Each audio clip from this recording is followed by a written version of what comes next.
অভ্যাগত ব্যক্তিরা রয়েছেন আমাদের মাননীয় ডিএম সাহেব বাংলার বাড়ি আবাসন প্রকল্পের দ্বিতীয় পর্বের সূচনা রয়েছেন আমাদের ইতিমধ্যে কিন্তু বাংলার বাড়ি আবাসনের প্রথম পর্বে প্রায় 12 লক্ষ মানুষ সুবিধা পেয়েছে। এবারে কিন্তু 20 লক্ষ মানুষকে সুবিধা দেওয়া হবে, দুটো কিস্তির মাধ্যমে কিন্তু টাকা দেওয়া হবে। আজকের অনেকে নির্বাচিত উপভোক্তা আজকে রয়েছে তাকে কিন্তু টাকা তুলে দেওয়া হবে। তাদেরকে একটু সামনে আসতে অনুরোধ করছি। আমরা জেলা শাসক রয়েছে, সুন্দরবন পুলিশ জেলার এসপি রয়েছে, অনুমোদন পত্র এবং তার দক্ষিণ সঙ্গে শুভেচ্ছা বার্তা মাননীয় জেলা পরিষদের সভাধিপতি রয়েছে। প্রথম উপভোক্তা পীযূষ পুরকাইত একটু সামনে আসবেন। আমাদের মাননীয় ডিএম সাহেবকে অনুরোধ করছি, মাননীয় সভাধিপতি ম্যাডামকে একটু অনুরোধ করছি জেলা পরিষদের এটা তার হাতে তুলে দেওয়ার জন্য। পীযূষ পুরকাইত, পীযূষ পুরকাইতের পরে প্রস্তুত থাকবেন সোরাফ আলী মন্ডল। সোরাফ আলী মন্ডলের হাতে অনুমোদন পত্র এবং শুভেচ্ছা বার্তা তুলে দেবেন আমাদের ডিএম সাহেব।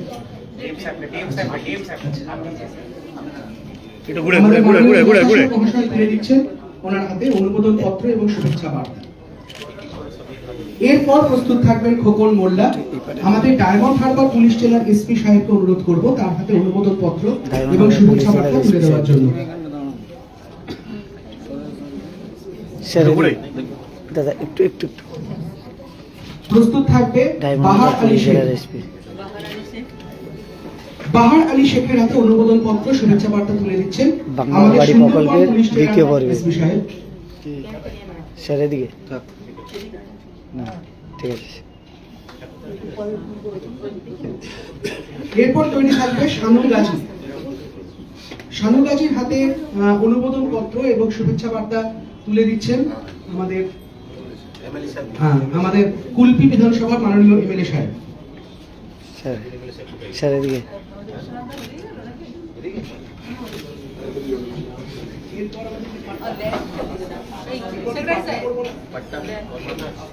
বাংলার বাড়ির আপনারা জানেন যে প্রথম পর্বে প্রায় 12 লক্ষ মানুষ সুবিধা পেয়েছে। এবারে কিন্তু দ্বিতীয় পর্ব বাংলার বাড়ি আবাসন প্রকল্পে 20 লক্ষ মানুষ তারা পরিষেবা পাবে। আপনারা দেখলেন যে আজকে আমাদের মাননীয় মুখ্যমন্ত্রী বেশ কিছু উপভোক্তার হাতে জমির পাট্টা তুলে দিয়েছেন। আমাদের জেলার পক্ষ থেকেও আমরা 5 জন উপভোক্তার হাতে জমির পাট্টা তুলে দেব। এটা মাননীয় এডিএম মেলার সাহেবের তত্ত্বাবধানে হচ্ছে জমির পাট্টা। উপভোক্তাদের নাম বাংলার পাট্টা, উপভোক্তাদের নাম আমরা বলছি, পরপর তৈরি থাকবেন। অর্জুন পাল, সত্যজিৎ দাস, মঞ্জু রানী ব্যাপারী, লক্ষ্মীকান্ত মজুমদার, জগদীশ বিশ্বাস, পরপর রেডি থাকবেন। 5 জন পাট্টা উপভোক্তা। প্রথম হচ্ছে অর্জুন পাল। আমি ঠিক আছে আমাদের ভূমি কর্মাধ্যক্ষ সাহেব তুলে দিচ্ছেন। স্যার এইদিকে একটু স্যার এইদিকে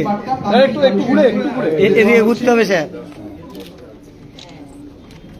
ওকে স্যার। এরপর প্রস্তুত থাকবেন সত্যজিৎ দাস। আমি দিয়ে দেবো না, ঠিক আছে স্যার। এদিকে সত্যজিৎ দাস যারা নেবেন একটু ঘুরে একজন করে যান বলছি পাট্টা তুলে দেওয়ার জন্য। সত্যজিৎ দাস।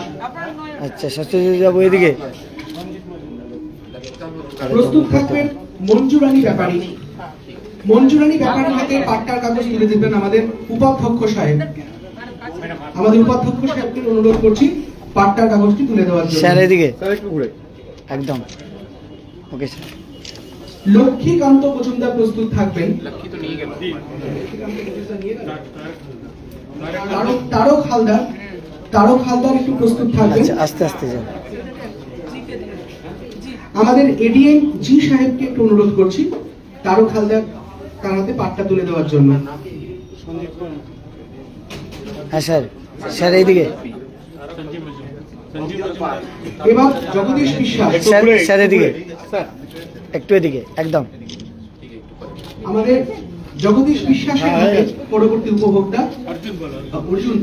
অর্জুন পালের হাতে পাট্টা তুলে দেবেন আমাদের অতিরিক্ত জেলা শাসক জেলা পরিষদ মহাশয় এডিএম জেডপি সাহেবকে অনুরোধ করছি স্যার একটু এদিকে একদম।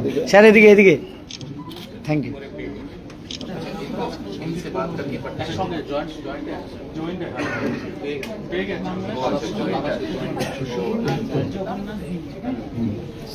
এরপর আমাদের পশ্চিমবঙ্গ সরকারের কৃষি দপ্তরের পক্ষ থেকে কিছু বেনিফিট তুলে দেওয়া হবে উপভোক্তাদের বাংলা শস্য বীমা যোজনার অধীনে।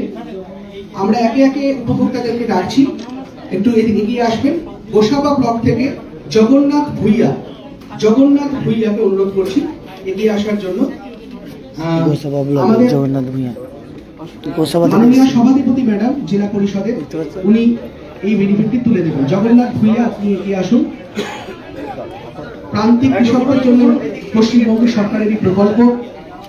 ম্যাডাম একটু ঘুরুন, ম্যাডাম একটু। এরপর এগিয়ে আসবেন নিমাই পরমান্নর হাতে উপভোক্তা বেনিফিট তুলে দেবেন আমাদের মাননীয় ডিএম সাহেব। স্যার একটু এদিকে একটা এরপর পরিতোষ দাসের হাতে তুলে দেবেন আমাদের সুন্দরবন পুলিশ জেলার মাননীয় এসপি সাহেব। স্যার একটু এদিকে, একদম থ্যাংক ইউ স্যার। এরপর আমাদের কৃষি যান্ত্রিকীকরণের জন্য ভর্তুকি ফার্ম মেকানাইজেশন উপভোক্তা রামচন্দ্র নস্কর একটু এগিয়ে আসবেন। কৃষি যন্ত্রাংশ কেনার জন্য ভর্তুকি দেয় পশ্চিমবঙ্গ সরকার। আমাদের ডায়মন্ড হারবার পুলিশ জেলার মাননীয় এসপি সাহেবকে বলছি ওনার হাতে এই উপভোক্তাকে তুলে দেওয়ার জন্য বেনিফিটটা। স্যার একটু পরবর্তী এদিকে। উপভোক্তা কৃষি যন্ত্রাংশ প্রস্তুতকরণের উপভোক্তা হরে কৃষ্ণ হালদার। সবাইকে কিন্তু দেওয়া হবে, এগিয়ে আসতে দেখতে বলবো। হরে কৃষ্ণ হালদারের হাতে বেনিফিট তুলে দেবেন আমাদের কুলপি বিধানসভার বর্ষিয়ার বিধায়ক মহাশয়। স্যার একটু ঘুরে, স্যার একদম। আমাদের পরবর্তী উপভোক্তা গণেশ চন্দ্র নস্করের হাতে সরদারের হাতে আমাদের এই বেনিফিটটি তুলে দেবেন আমাদের এডিএম এলআর সাহেব। একটু অনুরোধ করছি আসার জন্য। এডিএম এলআর সাহেব, স্যার একটু ঘুরে। একদম।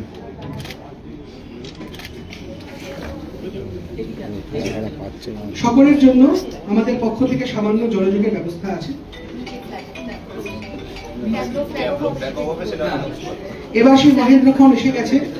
আমাদের পক্ষ থেকে জেলার প্রতিটি ব্লকে এবং প্রতিটি পঞ্চায়েতে একটি করে সুনির্দিষ্ট ট্যাবলেট বাংলার বাড়ি গ্রামীণ সেই উপভোক্তাদের দেখতে পাচ্ছেন যে বাংলার বাড়ি গ্রামীণ আবাসন প্রকল্পের দ্বিতীয় পর্বের আজকের আনুষ্ঠানিক সূচনা হলো, আর আজ ট্যাবলেট উদ্বোধন হবে, সেটা দেখতে পাবেন। একই সঙ্গে আমরা পেয়ে গেছি এখানে আমাদের দক্ষিণ 24 পরগনা জেলা পরিষদের মাননীয় জেলা শাসক ও জেলা সমাহর্তা এবং দক্ষিণ 24 পরগনা জেলা পরিষদের মাননীয় সভাপতি এবং অন্যান্য অভ্যাগতজন সকলের উপস্থিতিতে আমরা এই সুদৃশ্য ট্যাবলেট